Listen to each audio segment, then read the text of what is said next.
Ethiopian occupation of Yemen in the 6th century AD contributed to the diffusion of significant crop seldom associated with plant domestication in Africa, coffee. The Yemeni are credited with substituting roasting for the methods initially used in preparing coffee in Ethiopia, chewing, brewing, and fermented the beans. The consumption of coffee spread over the following centuries with the diffusion of Islam to North Africa, Turkey, and Persia. Seedlings smuggled from the Arabian Peninsula in the 17th century enabled the Dutch to develop coffee plantations in Ceylon and Java. The growing popularity of the beverage in Europe led the French to establish coffee plantations in the Caribbean and Canaan during the 18th century. Thus, over the millennium preceding the overseas expansion of Europeans, Africa, and Asia were involved in substantive crop exchanges. This pre-Columbian exchange relied upon maritime routes for intercontinental plant transfers. It centered on the Indian Ocean, and non-European people mediated the initial process of crop diffusion between Africa and the Orient. The diffusion of Asia sativa rice to Africa occurred relatively late in the pre-Columbian exchanges. Egyptian hieroglyphics make no mention of rice among the cereals planted along the Nile floodplains. The onset of rice cultivation in eastern Africa dates to population movements between the 8th and 12th centuries that brought Islam to coastal Kenya, as well as the migration of peoples from Malaysia and Indonesia to the unpopulated island of Madagascar, 200 miles east of the African coast. While Muslim traders and the Malagasy people introduced Asia sativa rice to the region, no evidence indicates the dispersal of the cereal overland to West Africa prior to the arrival of European mariners. In fact, Muslim scholars reaching the western Sudan from North Africa in the 11th century found an already well-developed systems of rice cultivation in the inland delta of the Niger River and a robust regional trade in surpluses. The domestication of glaberrima rice in West Africa was thus established centuries before Asian sativa arrived in East Africa.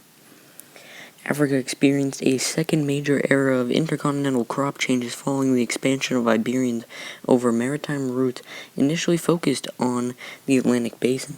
European voyages led to the establishment of plantation slavery in the Americas, the enslavement of African captives, and the global transfer of crops known as the Columbian Exchange. The scholarships on the Columbian Exchange draws attention to the plant transfers that refashioned African agriculture systems but ignores the role of African domesticates. Africa is cast as a recipient rather than donor to transoceanic seed transfers in a literature that continues to emphasize the revolution in African agriculture production that followed the introduction of American and Asian crops such as maize, manioc, and rice. Yet African food crops had provisioned the slave ships that traversed the Middle Passage of Atlantic slavery for more 350 years, and the establishment of these crops in the Americas profoundly shaped regional cuisines. With decades of arrival of Columbus and the Americas, the other world domesticates maize was being planted in West Africa. Other American staples soon followed, such as manioc, sweet potatoes, capsicum, peppers, tomatoes, peanuts, cashew nuts, pineapples, pumpkins, squash, and tobacco.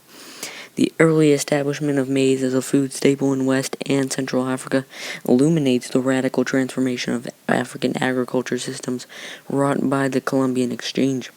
The deepening of the transatlantic slave trade in the course of the 17th century resulted in increased cereal demand, and high-yielding, easily stored maize predominated among the food crops grown and consumed by those in bondage throughout the Atlantic basin.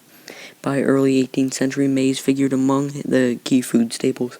Planted along the Senegal River, and captives awaiting sale along the African coast, which were often required to grow the easily processed cereal to provision slave ships.